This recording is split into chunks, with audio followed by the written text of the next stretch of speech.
নিরামিষ দিনে পেঁয়াজ রসুন ছাড়া এভাবে কুমড়ো ফুলের চচ্চড়ি করে নিলাম। একেবারে মুখে দিলে মিলিয়ে যাবে এমন সুস্বাদু এবং মজাদার হয় খেতে।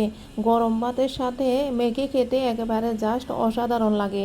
নিরামিষ হলে বন্ধুরা তারপরও কিন্তু স্বাদের তারতম্য হয় না। এভাবে রান্না করে একবার দেখতে পারেন।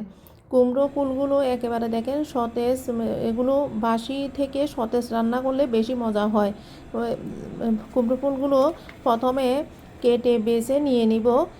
ফুলের ভিতরে একটি বিচি থাকে, ওইটা পরিষ্কার করে নিতে হবে এবং ডাঁটাগুলোর মধ্যে অনেক আঁশ থাকে, এগুলো পরিষ্কার করে কেটে নিতে হবে।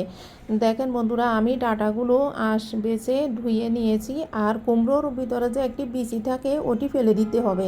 এরপর কুমড়োগুলো কাটলাম না, গোটা গোটায় রেখে দিলাম, এগুলো একেবারে নরম, দিলেই মিলিয়ে যাবে। তারপরে চুলায় ফ্রাই প্যান বসিয়ে এর মধ্যে দিয়ে দিলাম কিছু পরিমাণ মতো সরিষার তেল। সরিষার তেলে তিনটি শুকনো মরিচ ফোড়ন দিয়ে তাতে তেজপাতা ফোড়ন দেব। এবার এগুলো থেকে একটু ভেজে তারপরে দিয়ে দিলাম মৌরি ও কালো জিরা। সবগুলো ভালো করে ফুটে ওঠা পর্যন্ত ভেজে নিলাম।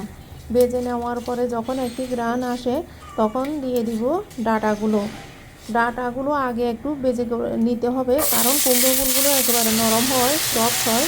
এই কারণে ডাঁটাগুলো শক্ত থাকে, তো এই কারণে আগে একটু লবণ হলুদ দিয়ে ভালো করে ভেজে নিলাম।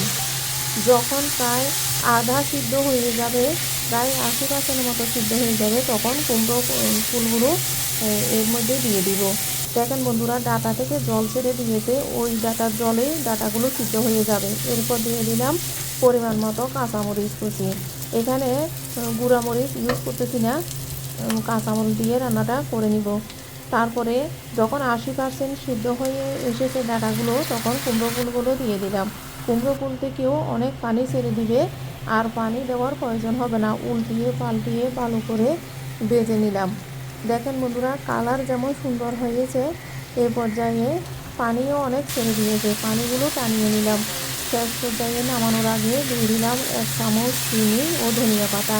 এখানে বন্ধুরা নামানোর আগে আমি কিছু ফ্রেশ নারিকেল কোড়া এবং বাদামের গুঁড়া ইউজ করেছিলাম, ওটা স্কিপ হয়ে গেছে। নিরামিষ এই কারণে এই দুইটা দেওয়ার চেষ্টা করবেন। দুইটার মধ্যে যে কোনো একটা দিলেও হবে, তখন স্বাদের একটু মানে ব্যালেন্স ভালো আসে। যেহেতু নিরামিষ পেঁয়াজ রসুন ছাড়া রান্না করতেছি, এই কারণে নারকেল গুঁড়া অথবা বাদামের গুঁড়া দিলে স্বাদটা আরও ভালো আসে। দেখেন বন্ধুরা, ফাইনাল লুক দেখতে যেমন ইয়ামি হয়েছিল, খেতেও কিন্তু অনেক মজাদার হয়। আপনারাও নিরামিষ দিনে এভাবে বাসায় একদিন ট্রাই করে দেখতে পারেন। দেখতে যেমন লোভনীয় হয়েছে, খেতেও অনেক ভালো হয়। সবাইকে দেখার জন্য অসংখ্য অসংখ্য ধন্যবাদ। সুস্থ থাকবেন, ভালো থাকবেন, বাই।